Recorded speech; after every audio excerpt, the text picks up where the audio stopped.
Ever feel like you're just constantly like chasing the clock? Like it's always getting away from you. Oh, yeah. You're definitely not alone. Studies show that the average person wastes like a crazy amount of time each day. Really? Yeah, like 2 hours. Wow. Just because of like bad time management. Mm. That's 2 hours that could be spent doing like so many other things. Right. Like pursuing your passions, like reaching your goals, or just enjoying some downtime without feeling guilty about it. Absolutely. So today, we're going to like really dive deep into the world of time management, explore some proven strategies to help you reclaim those lost hours Cool. and make time your ally instead of your enemy. Love it. Huge thanks to London Heartbeat Z Academy for helping us make this episode happen. Oh. You've got over 150 amazing courses on all sorts of topics. Oh. Make sure to check them out on Facebook, Instagram, Spotify, and YouTube for even more great stuff like this. Okay, so like, where do we even begin with this whole time management thing? Well, I think it all starts with recognizing that time, unlike a lot of other resources, is completely irreplaceable. Right. We can't just make more of it. Once it's gone, it's gone. Okay, so how do we stop wasting it? Well, understanding the real value of your time. Interesting. And not just like in, money, Right. but in terms of what you can actually achieve with it, Okay. the experiences you could be having, the impact you can make on the world. I love that because it's easy to be like, oh, I'll just spend 5 minutes scrolling through social media. Yeah, exactly. But when you actually like calculate how much those quote unquote quick checks cost you over time, Right. it can be pretty eye-opening. Totally. And that's where this idea of opportunity cost comes in. Oh, yeah? Every time we decide to do something, we're also choosing not to do something else. Right. So that seemingly harmless scroll through Instagram Yeah. could actually be costing you time you could be spending on a passion project, learning a new skill, Right. maybe even connecting with people you love. So we need to be more aware, I guess, Yeah, of like the choices we made and how they impact our time. totally. Absolutely. And the presentation actually uses a really cool example to kind of drive this point home. Imagine you're earning like 10,000 RMB every month. Okay. So that works out to be about 2 RMB every minute. Right. Now, think about all those little 5 minutes here, 10 minutes there, Yeah, right. that you spend on things that aren't really that important, adds up to a lot of lost potential. Right. Wow. That really puts things in perspective. It makes you realize that, like you said, time is money. Yeah, But even more importantly, it's a resource that we only have a limited amount of. absolutely. And that's why setting clear goals is so important. If we don't really know what we're trying to achieve, it's super easy to just drift through our days, reacting to whatever comes up. Okay, so then how do we make sure that we're setting the right goals? Well, this presentation is a big fan of something called SMART goals. Have you heard of those before? Oh, yeah. SMART goals. So that's specific, measurable, achievable, realistic, and time-bound. I've heard about them. Right. I'm not always the best at actually, using that framework. Yeah, and I think that's something that a lot of people struggle with, but the presentation does a great job of explaining like the why behind each part of the SMART framework. Okay. Like, for instance, being specific helps you avoid those vague goals like be more productive. Oh, yeah, right. Instead, you want to define exactly what you want to achieve. Okay. Like, write 1 page of my novel every morning before I go to work or something concrete like that. So you have an actual plan of action, right? Yeah, exactly. And then there's the measurable part. How are you going to keep track of your progress? How will you know if you're actually achieving your goal? Right. Do you need to set like milestones, maybe track your time, I see. use some other kind of metric? Okay, got it. What about achievable? Like the A? Yeah, so that one is all about making sure your goals are actually challenging, Right. but not so overwhelming that you're setting yourself up for failure. Right. You got to honestly think about your resources, your skills, how much time you have, Yeah. all that stuff when you're setting your goals. Okay, and I'm guessing realistic kind of ties into that too. Definitely. It's about being honest with yourself about what you can actually achieve, Right. in a given time frame. It's way better to start small with like achievable goals, Right. Build up Build momentum. Yeah, instead of just aiming super high and being disappointed. totally. And then lastly, we have time bound. Okay, so why is that one so important? Well, because without a deadline, it's so easy to put things off. Oh, yeah? And then your goals just kind of drift off into the someday category. Yeah. So setting a time frame creates a sense of urgency, helps you prioritize. Okay, so is this new time MGT presentation basically saying to Set smart goals for everything, like from Mhm. the little everyday tasks all the way up to your big life dreams. It really is. It emphasizes that, like, failing to plan is basically a guaranteed way to feel overwhelmed and behind all the time. Right. So, having those clear goals is kind of like your compass. It guides your decisions and helps you stay focused on what really matters. I like that. Okay, so we've got our super smart goals all planned out. Now what? How do we actually start tackling them? Well, this is where things start to get really interesting. Okay. The presentation talks about something called a work breakdown structure, or WBS for short. Okay. It's basically about taking those big, scary goals and breaking them down into smaller, more manageable chunks. Hmm. So, like, if my goal is to, I don't know, write a novel, Yeah. instead of being totally intimidated by the whole thing, I should break it down into smaller steps, right? Right. Like outlining, research, writing the first draft, editing. Exactly. You Yeah. got it. It's like taking a huge mountain and turning it into a bunch of smaller hills that are easier to climb. Love the analogy. So once we break our goal down into these smaller tasks, what's next? Next comes prioritization. Yeah. Not all tasks are created equal, right? True. You got to figure out which ones are the most crucial to actually achieving your goals. The presentation suggests focusing on tasks that are both important and urgent. I see. So we need to figure out what needs to be done, like, right now Yeah, versus what can wait a bit. exactly. How do we actually, like, put that into practice, though? Well, they suggest using something that's probably pretty familiar to a lot of our listeners, good old-fashioned to-do lists. Oh, yeah. To-do list. But it's not just about writing down every single thing that needs to get done, you know? Right. It's about being strategic with it, Okay. using those lists to really maximize your time and focus. So what are, like, your top tips for creating a to-do list that actually works?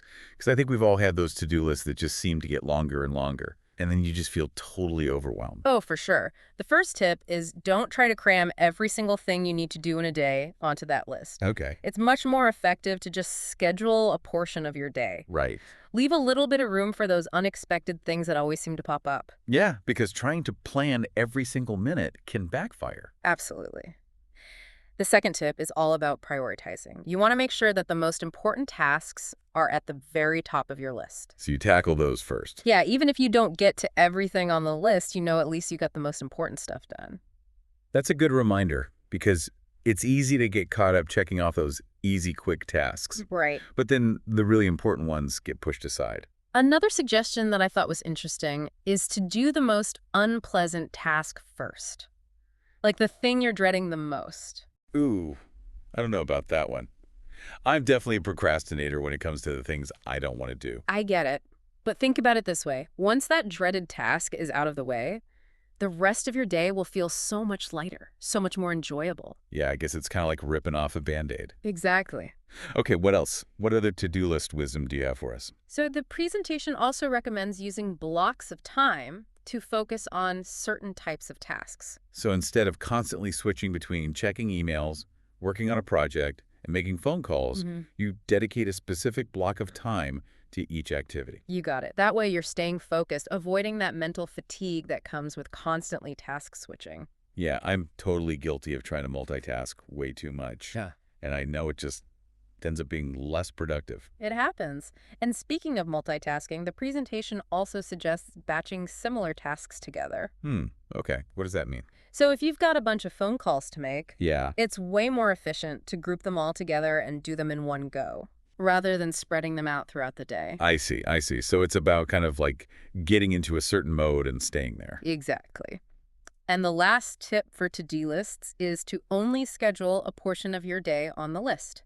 Leave some room for flexibility. So don't overschedule yourself. Right. Things happen, you know? Tasks might take longer than you thought they would. Yeah. Yeah. It's good to have a little wiggle room.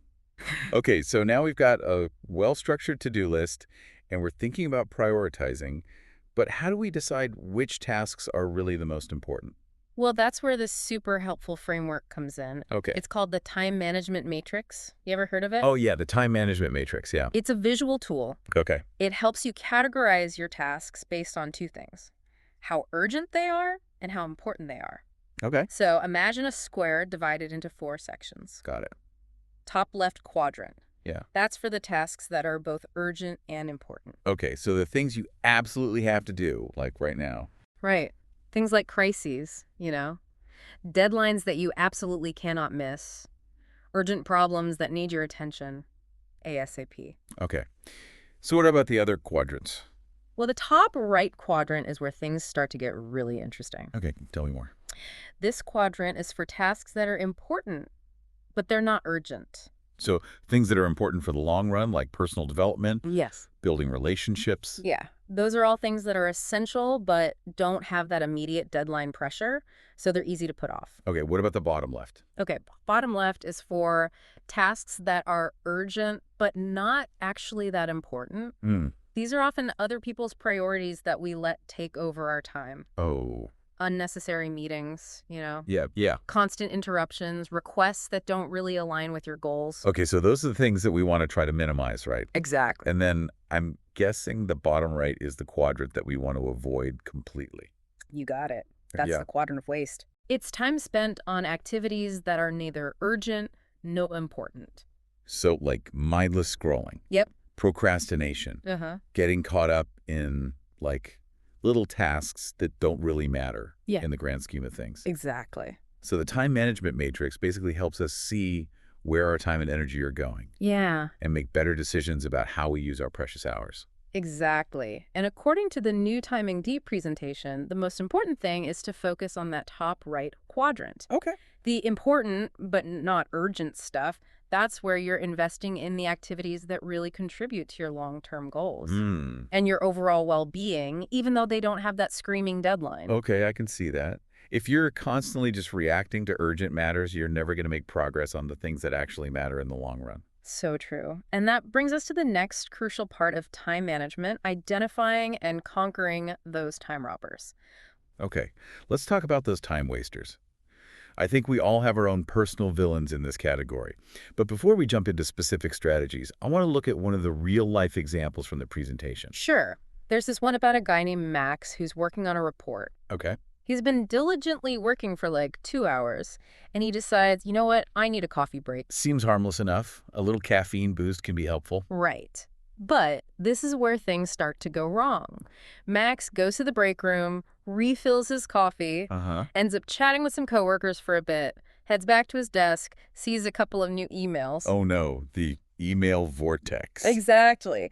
So Max tells himself, I'll just quickly check these, but before he knows it, he's down a rabbit hole of replies and forwards and attachments. That is so me. It's crazy how even a tiny distraction can just completely derail your focus and productivity. And it's not just anecdotal, Yeah. The presentation mentions some pretty scary statistics. Interruptions can actually eat up like 28% of our workday. Right. And it takes an average of 6 to 9 minutes to get your focus back after every single interruption. Yikes.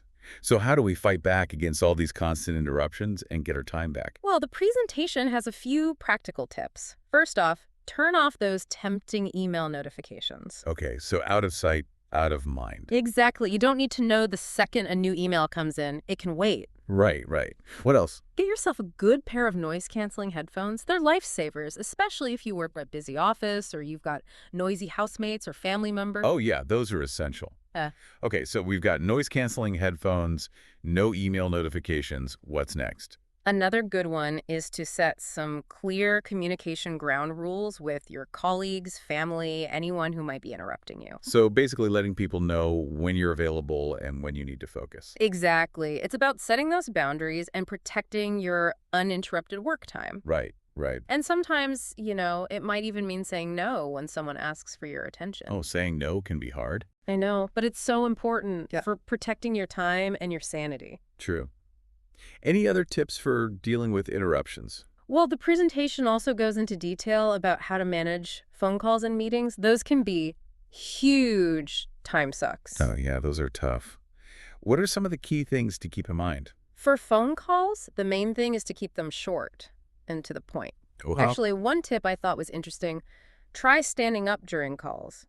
It can help you stay focused and energized. interesting. And for those group calls, you really want to make sure you set clear goals at the beginning, stay on track, avoid going off on tangents. That's a good one. And how about meetings? They can feel like such a black hole of productivity sometimes. Right. So to make meetings effective, Yeah. have a super clear purpose and agenda. Okay, yeah. Everyone should know why they're there, Yeah. what needs to get done. Right. Stick to the agenda as much as possible, no tangents, and make sure everyone knows what they're responsible for. Oh, absolutely. I think we've all been in those meetings that feel like a total waste of time because they have zero structure. For sure. Now, speaking of time wasters, we can't forget about email. Oh, yeah. Email overload is a real problem these days. Yeah. What does New Time and Bleed have to say about tackling that beast? Well, they have another case study Okay. about a woman named Paula Right. who's dealing with a completely overflowing inbox. That sounds familiar. Hmm. Tell me more about Paula's situation. Well, she's like a lot of us, right? Yeah.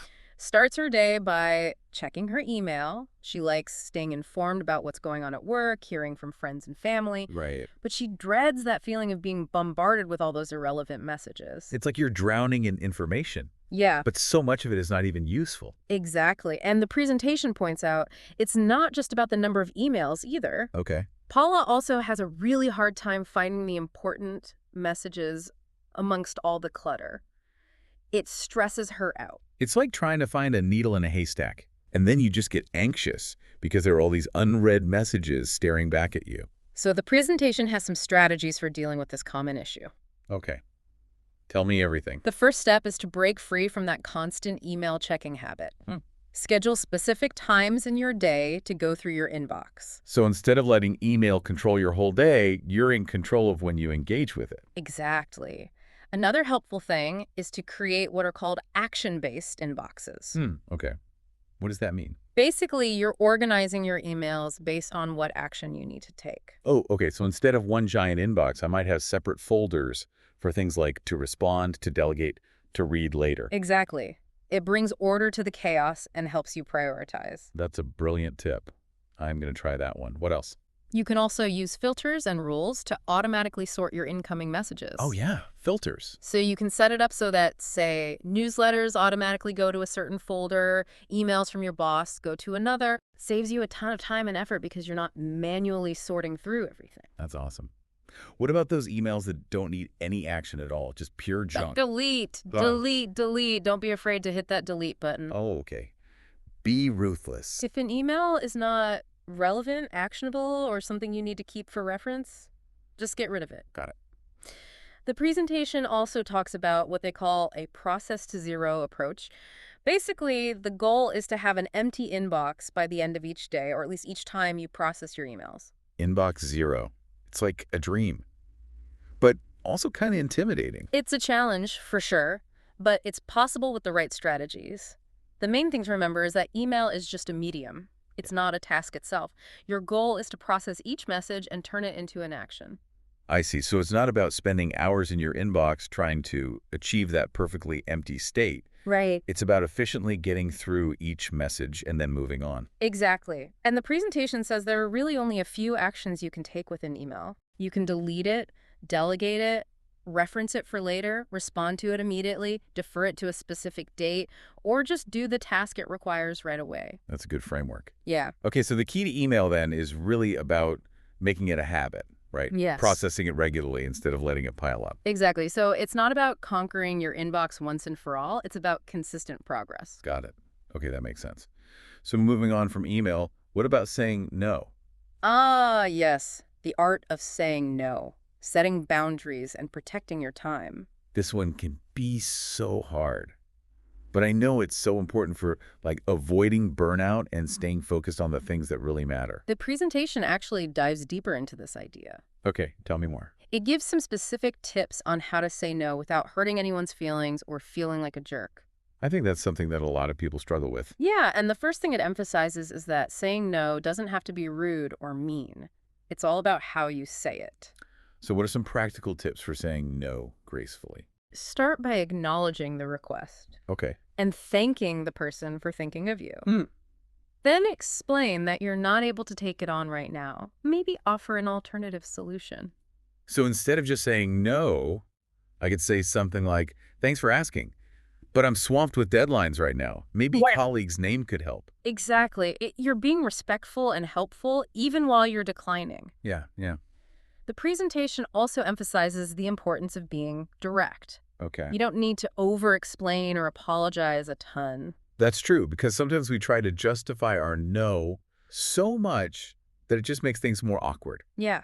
Just be clear and concise. And remember, sometimes it's okay to just say no without giving a reason. Oh, You don't owe anyone an explanation for protecting your time and energy. that's such a good point. Sometimes we feel so obligated to say yes to everything, but we need to remember that we have the right to set boundaries. And speaking of boundaries, the presentation also talks about understanding your responsibilities at work. Okay, so being clear about what you're expected to do and Exactly. what falls outside of your job description. Right. The presentation suggests that we all take a look at our job descriptions and performance goals regularly. Yeah. Make sure you're focusing on the tasks that are really critical to your success. I can see that. Because it's easy to get caught up in doing favors for others Yeah. or taking on tasks that aren't actually your responsibility. Exactly. And sometimes you might even need to talk to your manager or supervisor to clarify what's expected of you. So be proactive about managing your workload and setting those boundaries. Exactly. And the presentation also emphasizes that sometimes saying no might actually involve delegating a task to someone who's better suited for it. Delegation. That's a tough one, but it's super important. It really is a crucial skill for effective time management. Absolutely. And the presentation gives some helpful tips on how to delegate well. Okay, I'm all ears. First, choose the right person for the job. Think about their skills, their experience, and their current workload. Right, because you don't want to overload someone who's already struggling to keep up. Exactly. It's also important to give them super clear instructions and expectations Okay. so they know exactly what needs to be done and by when. And probably like check in with them along the way too, right? Make Mm. sure they have the support they need. Absolutely. Delegation isn't about dumping tasks on other people. It's about empowering them and making sure the work is distributed effectively. I like that. So now we're moving on to the topic of productivity. Yeah. I am always looking for ways to boost my productivity and get more done in less time. Well, the New Time MGT presentation actually has a whole section on productivity techniques. Awesome. Tell me everything. One of the main ideas is this. You got to understand your own personal productivity rhythms.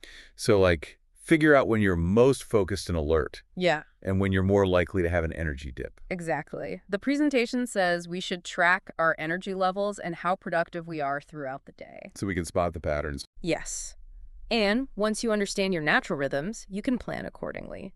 Schedule your most important tasks for those times when you're really in the zone. That makes a lot of sense. I'm definitely a morning person, so I try to get all the challenging stuff done first thing. It's also important to create a work environment that supports your productivity. So like minimizing distractions, having a comfortable workspace, and surrounding yourself with things that inspire you. Exactly. They suggest decluttering your workspace, Yeah. investing in ergonomic furniture if you need to, Okay. and personalize your space with things that bring you joy and motivation. Yeah, I definitely agree with that. I'm way more productive when my desk is clean and organized. Another productivity strategy that the presentation talks about is the Pomodoro technique. Have you heard of that? Yeah, I have. I've actually tried it a few times, but I haven't really stuck with it. Yeah. It's pretty simple, right? Yeah. You set a timer for 25 minutes, Mm-hmm. work on just one task, no distractions, then you take a 5-minute break. After you've done 4 Pomodoros, you take a longer break, like 15 or 20 minutes. So it's all about breaking down work into these focused intervals, right? With regular breaks so you don't get burnt out. Exactly. And they say it's especially helpful for those tasks that require deep focus and concentration. Right, because it can be tough to stay focused for hours on end. Yeah. So breaking it up into smaller chunks makes it feel less daunting. Yeah. And the breaks help to keep you from getting mentally exhausted. I'm definitely going to give the Pomodoro technique another try. Are there any other productivity tips that you found helpful? Oh, there's one more. Okay. It's called eating the frog. Eating the frog. What does that even mean? I know, it sounds a little weird, right? Yeah. Basically, it's a metaphor. It means tackling your most unpleasant task first thing in the morning. Oh, okay. So it's kind of like what we were saying before about getting the tough stuff out of the way early. Exactly. The idea is that once you've done that thing you've been dreading, the rest of your day feels so much easier and more enjoyable. I can see that. It's like a little reward for getting through the hard part. Right.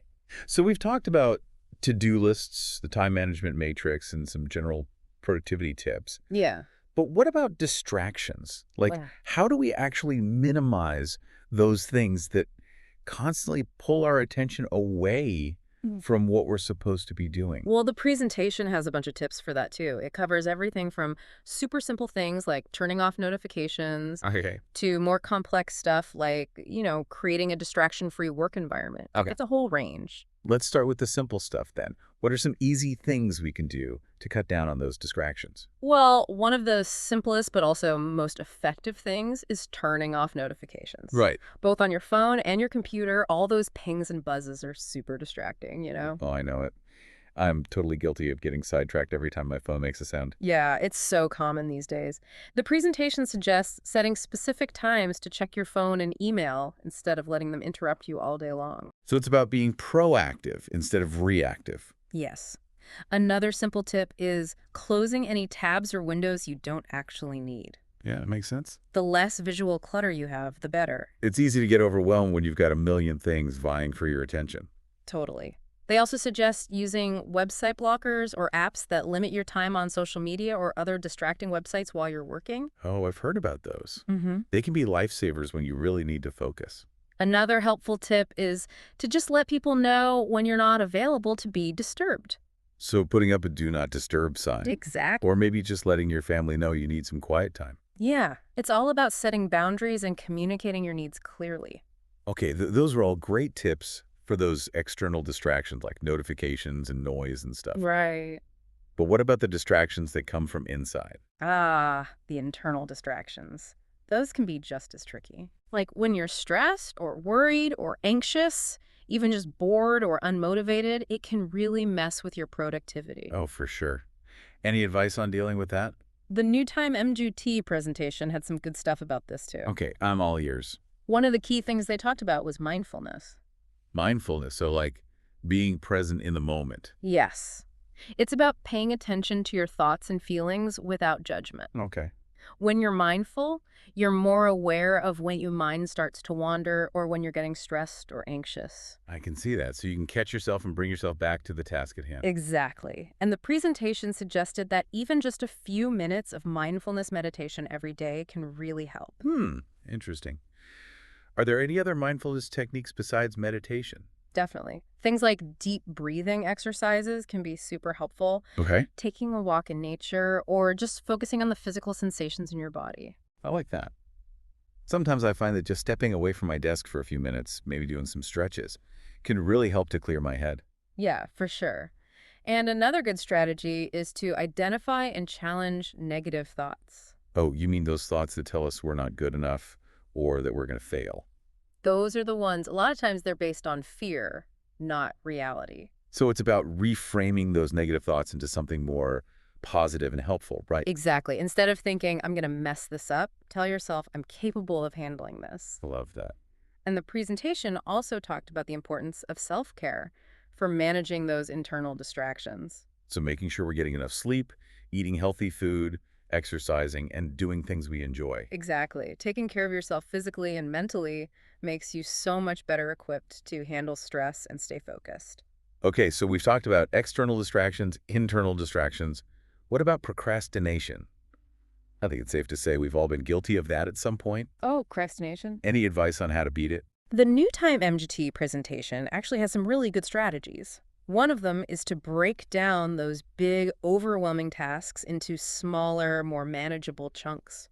That sounds familiar. It's kind of like the work breakdown structure we were talking about earlier, right? You got it. So it's less intimidating to get started. Exactly. They also talk about setting realistic deadlines. Okay, yeah, that makes sense. So don't give yourself an impossible time frame. Right. Be honest with yourself about how much time you need. It's so easy to set ourselves up for failure with unrealistic deadlines. Another tip is to get rid of all distractions when you're working on something you tend to procrastinate on. Okay, so put the phone away, close those extra tabs on the computer, find a quiet space. Exactly. Create that distraction-free environment. Yeah. And maybe give yourself little rewards for completing tasks, right? Oh, yeah, that can be a great motivator. Even for small things. Yeah. Take a break, have a cup of coffee, listen to some music. Exactly. Those are all great strategies for dealing with procrastination.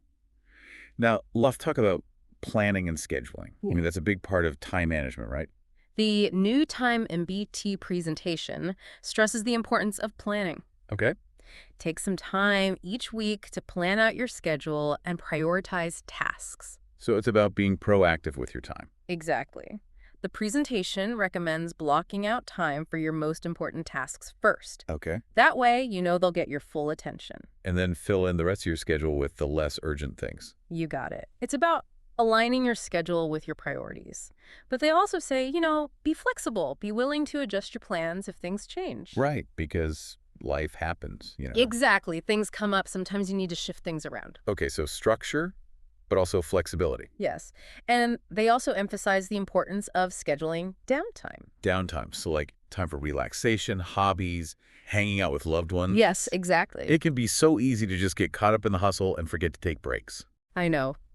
But downtime is so important for your well-being, your creativity, and actually it makes you more productive in the long run. It's about recharging your batteries. Right.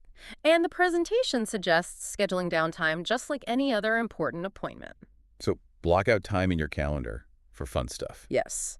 And when you have that downtime scheduled, actually use it to disconnect from work. Yeah, recharge. So we've covered planning and scheduling, but what about goal setting? We talked about SMART goals earlier, but are there other tips for setting and actually achieving your goals? The New Time MGT presentation really emphasizes the importance of writing down your goals. Okay, so get them out of your head and onto paper. Yes. It makes them feel more real, more tangible. Okay. It also helps you figure out any potential roadblocks you might encounter. Right, because it's one thing to have a vague idea, but it's a whole other thing to actually put it into words. They also suggest breaking down your goals into smaller steps. Okay, again with breaking things down into smaller pieces. It's a recurring theme for a reason. It really works. It makes everything seem less daunting. Exactly. They also talk about setting deadlines. So giving yourself a clear time frame to work with. Yeah, deadlines help you stay motivated and prevent things from dragging on forever. And they also suggest tracking your progress.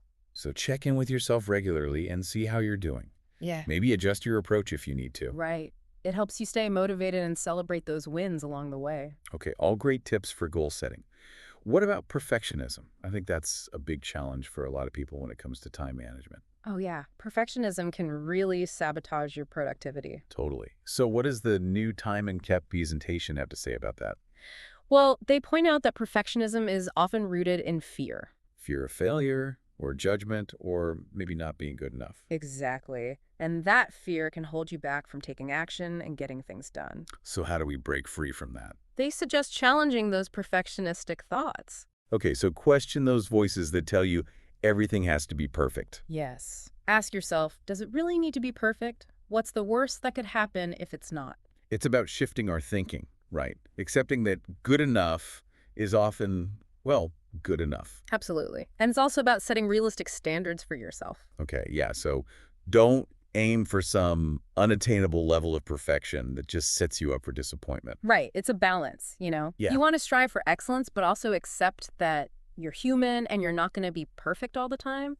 They also talk about focusing on progress rather than perfection. So celebrate the small wins. Don't beat yourself up over mistakes. Exactly. Growth and learning are a process. Okay, and don't forget about self-compassion. Yes, so important. Being kind to yourself and remembering that we all make mistakes. Absolutely. Perfectionism can really lead to a lot of self-criticism and negative self-talk. Yeah, and that can really damage your motivation. Okay, so we've talked about perfectionism. Let's talk about something that's often neglected when we talk about time management, rest, and rejuvenation. Ah, yes. We can't be on all the time, right? The New Time MSAKI presentation actually spends a lot of time talking about this too. So good. They really emphasize that it's not just about productivity, it's about well-being too. Makes sense.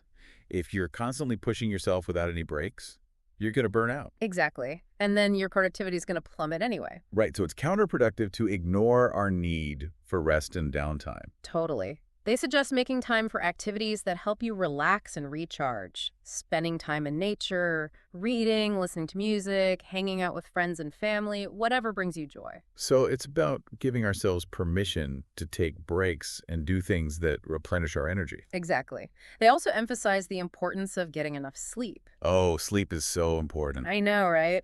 But it's often the first thing to go when we're busy and stressed. It's true. I know I'm definitely not at my best when I haven't had enough sleep. The presentation recommends aiming for 7 to 8 hours of quality sleep each night. Okay. having a regular sleep schedule, a relaxing bedtime routine, Hmm. and making sure your bedroom is dark, quiet, and cool. Yeah, all those things can really help. And then there's vacations. Vacations. I love it when work-related stuff actually acknowledges the importance of taking time off. Me too. Yeah, It's so easy to feel guilty about taking vacations, but they're essential. totally agree. It's a chance to really unplug, relax, and come back feeling refreshed and ready to tackle whatever's next. They suggest planning vacations in advance Yeah. and really disconnecting from work while you're away. No checking emails. No work calls. Exactly. Give yourself permission to truly relax and enjoy that time off. And then, when you get back, You're often more creative, more productive, and more engaged with your work. okay, all of that makes sense. Yeah. I feel like we've covered so much. We've talked about the importance of rest and rejuvenation, but now let's shift gears and talk about something else that can be a challenge, especially for people who are juggling a lot of different things. Okay, what's Organization. How do we stay organized when we're dealing with multiple projects, deadlines, and responsibilities? Oh, being organized is so crucial for making the most of your time. The New Time MGT presentation emphasizes this too. Okay, good. They suggest a few key things. Okay. Declutter your workspace, create systems for managing your tasks and information, and streamline your processes. Okay, so it's about creating order out of chaos. Exactly. And they suggest starting with your physical workspace. Get rid of anything you don't need. Yeah, well, Organize your desk, your drawers, create a clean and inviting environment. yeah, I agree with that. A clutter-free space definitely helps me feel calmer and more focused. And don't forget about those digital spaces. Oh, right. So organize computer files, delete old emails, unsubscribe from newsletters you never read. Exactly. It's about creating that sense of order and efficiency in all areas of your life. Love it. So we've decluttered. Now what? How do we create systems for managing all our tasks and information? Well, they suggest finding a task management system that works for you and sticking to it. So it could be a to-do list, a digital task manager, or maybe a combination of things. Exactly. As long as it helps you stay organized and on top of things. I like that. And what about managing all the information we're bombarded with these days? They say to create a system for that too. Have a specific place where you keep important documents, notes, contact information. So a filing system? Yeah. Or maybe a note-taking app or a combination of both. And the last thing they mentioned was streamlining your processes. What does that mean? It's about figuring out if there are any tasks you can simplify or even automate to save time. So if you're spending a ton of time on something repetitive, maybe you can find a way to automate it or delegate it to someone else. Yes, it's all about working smarter, not harder. Okay, so much good advice for getting organized. Now, let's talk about something that can be a real struggle, especially for people who are juggling multiple roles and responsibilities. What's that? Managing multiple priorities. How do we make sure we're staying on top of everything and not dropping the ball? Oh, that's a common challenge. The New Time MGT presentation talks about that too. Okay, good. Because sometimes it feels like there just aren't enough hours in the day. I know, right? They emphasize the importance of prioritizing, setting boundaries, and saying no to things that don't align with your goals. Okay, so be picky about what you commit to. Focus on the stuff that really matters. Exactly. Start by identifying your top priorities. Okay. What absolutely has to get done. Then you can figure out how to allocate your time and energy accordingly. Right, and that might involve saying no to some requests or delegating tasks. Absolutely. It's about protecting your time and energy and making sure you're not spreading yourself too thin. Yeah, because then you end up doing a mediocre job on everything instead of a great job on the things that really matter. Exactly. Now, what happens when you're feeling totally overwhelmed? Like you've got way too much on your plate. Ooh, that's a good question. What does the presentation suggest for those moments? They say it's really important to take breaks. Okay, so step away from everything for a few minutes. Even a short break can help you reset and manage stress. They also recommend mindfulness practices like deep breathing exercises or meditation. I like that. Anything to calm the mind and reduce anxiety, right? Exactly. And finally, they also say it's okay to ask for help. Okay, so reach out to friends, family, colleagues, maybe even a therapist if you're really struggling. Yes, it's okay to admit that you can't do everything on your own. Right, and sometimes just talking things through with someone can help you see things more clearly. Exactly. Wow, it really feels like we've covered a ton today. We really have. Mm. From setting those smart goals, figuring out how to prioritize, all the way to dealing with those pesky distractions and procrastination. We even talked about the importance of rest and rejuvenation and getting organized. And let's not forget about managing those multiple priorities. Oh, right. That's a big one for a lot of people. Definitely. But before we wrap things up, I wanted to come back to something you mentioned earlier about the presentation focusing on energy management. Oh, yes. That's a really important part of time management that often gets overlooked. Totally. So tell me, what are some of the key takeaways from the presentation about how to manage our energy effectively? Well, one of the most important things to remember is that our energy is a limited resource. Okay, yeah, that makes sense. It's not unlimited, Right. just like our phones need to be recharged, our minds and bodies need time to rest and recover. So it's kind of like being aware of your energy levels throughout the day and taking breaks when you need them, right? Yeah. Exactly. The presentation talks about paying attention to those physical and emotional cues your body is giving you. Okay. Like if you're feeling tired or sluggish, or maybe you're getting irritable and snapping at people, Oh, yeah. that's a sign that you need to step away and recharge. Okay, so what are some good ways to recharge then? Well, the presentation suggests a bunch of different things, Okay. from taking those short breaks throughout the day Okay. to doing activities that you actually enjoy and that help you relax. Like hobbies or spending time with loved ones. Exactly. It also emphasizes things like getting enough sleep, eating nutritious foods, and staying hydrated. All the basics. But they really do make a difference. Oh, they really do. So, are there any specific strategies that the presentation recommends for managing energy levels throughout the workday? One thing they talk about is starting your day off with a boost of energy. Okay, how do we do that? Could be a quick workout, a healthy breakfast, even just a few minutes of meditation or deep breathing exercises. So basically, set yourself up for success right from the get-go. Exactly. They also suggest scheduling your most demanding tasks for when you have the most energy. So like, if you're a morning person, Yeah, get that big project done first thing when your mind is fresh. exactly. And if you know you tend to hit a slump in the afternoon, maybe save those less demanding tasks or meetings for later in the day. So work with your natural energy rhythms. Exactly. And another thing they emphasize is taking breaks throughout the day to avoid burnout. We've talked about that, but it's worth repeating. It really is. Even just getting up from your desk to stretch, take a walk, or just close your eyes for a few minutes can make a big difference. So give yourself permission to step away and recharge. Exactly. Now, what about those other energy boosting strategies? Like, what did they say about staying hydrated? They stress that a lot.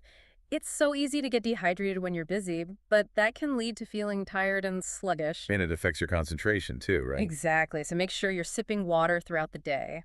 Okay, got it. Water bottle, always close at hand. What about food?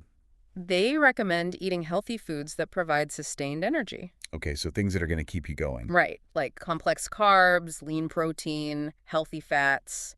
Instead of sugary snacks that just give you a quick burst of energy, followed by a crash. Exactly. And of course, we can't forget about sleep. Oh, sleep. Yeah. So crucial for our physical and mental health and our energy levels. They suggest aiming for 7 to 8 hours each night. Okay. Having a regular sleep schedule, creating a calming bedtime routine, Yeah. making sure your bedroom is nice and dark and quiet and cool. All of those things help. I think the key takeaway here is that energy management is a process, right? It definitely is. It's not a one-time fix. So we need to be mindful of how we're feeling, make adjustments as needed. Exactly. Listen to your body. Prioritize those activities that leave you feeling energized and refreshed. This has been such a great discussion. I feel like I've learned so much about time and energy management from this presentation and from you. Me too. It's a good reminder that we don't have to be slaves to the clock. We have the power to create a life that feels balanced and fulfilling. Yes. And speaking of resources, I just want to give another huge shout out to London Heartbeat's Z Academy for supporting us in creating this episode. You're amazing. They have so many incredible courses on time management, productivity, personal development, basically everything you need to level up your life. You can find them on Facebook, Instagram, Spotify, and YouTube. So check them out. You won't regret it. Their courses are packed with valuable information and practical tips. Okay, so as we wrap up this deep dive into time management, I want to leave you with this final thought. Time is a precious gift, and it's up to us to use it wisely. So true. Invest in yourself, prioritize your well-being, and make every moment count. You have the power to create the life you want, so start by making the most of your time and your energy. Thanks for joining us on this journey of time management exploration. Until next time, keep diving deep